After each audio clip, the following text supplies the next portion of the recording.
So this is second voltage divider circuit, or circuit 1II.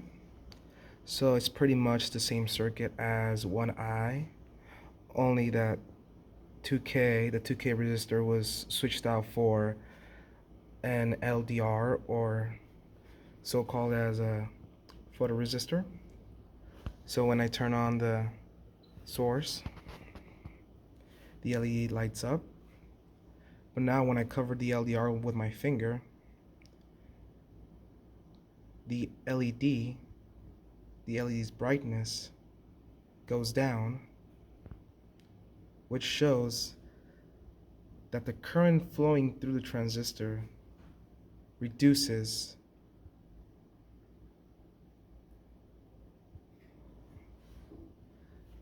so long that my finger stays on top of the LDR.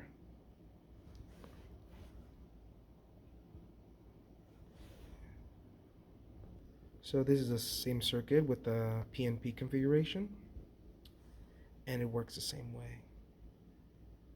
With my finger covering the LED lowers its brightness, but doesn't turn off completely.